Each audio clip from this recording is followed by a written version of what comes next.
It's news time. Information is power. Be current. The news headline. Buhari accused of covering Boko Haram sponsors while setting up Nnamdi Kanu. Igbo.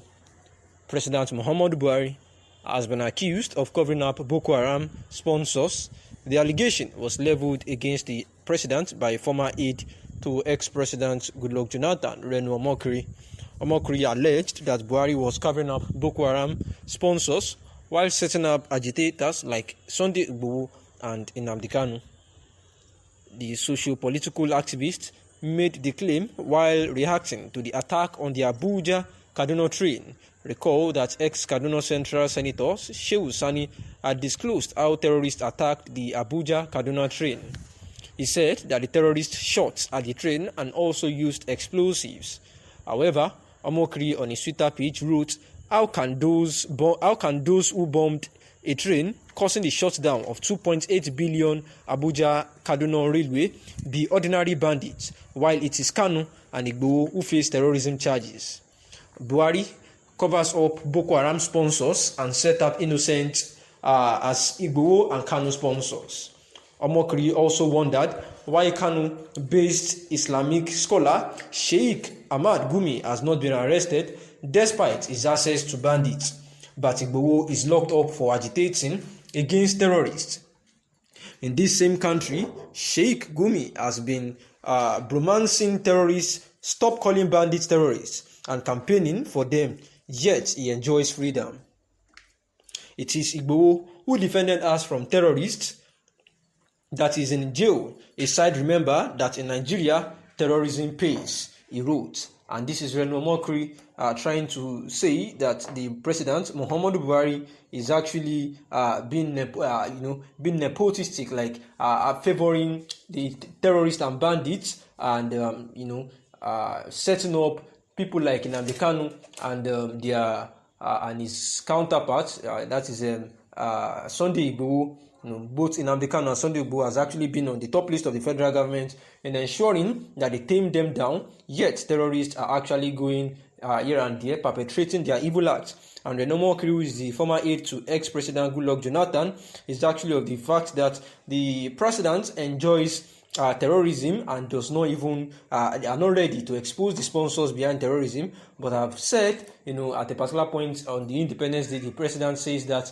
they are aware of those that are sponsoring Nnamdi Kanu and Sunday Igboho, where he said that the federal lawmaker is actually involved in sponsoring these agitators, and they are ensuring that they are going to go after these sponsors. That is why Renu Omokri is actually of the opinion that the federal government are after the sponsors of self-determination, agitators who are actually guided by the law, yet they refuse to expose the sponsors of this Boko Haram. And this was made after the incident that happened where the ex-Kaduna Central Senator Shehu Sani disclosed how terrorists actually bombarded and attacked an Abuja-Kaduna train, which cost billions of naira, and saying that between Kanu and Igboho sponsors and the sponsors of terrorism, between Kanu and Igboho, the self-determination agitators, and Boko Haram and other terrorists in the country, that who supposed to actually gain more attention from the government, if not the terrorists that are killing people here and there, yet they enjoy freedom. And also Sheikh Gumi, who has been known as a cleric who supports terrorism in the country, is yet left freely to access terrorists, and has not been done. The federal government has not done anything about it, even when elder statesmen have been complaining that his weddings are actually things that needs to be checked, and he needs to be arrested and interrogated and prosecuted if possible.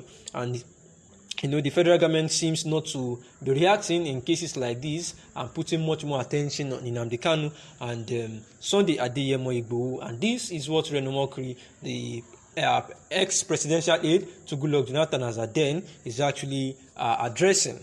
And the committee was headed by the Attorney General of the Federation, Abubakar Malami, said, consequent upon the instigating directives of Kanu, members of the IPOB and the Eastern Security Network carried out massive attacks on democratic institutions, especially facilities of the Independent National Electoral Commission, with a view to hampering the democratic process in Nigeria.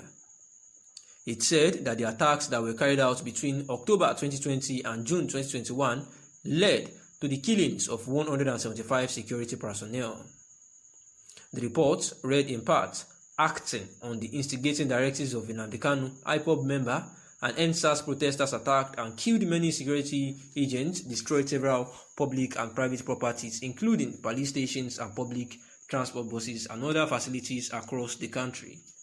That on October 24, 2020, Nnamdi Kanu, through an online call in Biafra program, Radio Biafra, further instigated IPOB members to burn down all police stations and kill government security forces, which was carried out, and the security personnel, especially police officers, were killed and public and private properties destroyed.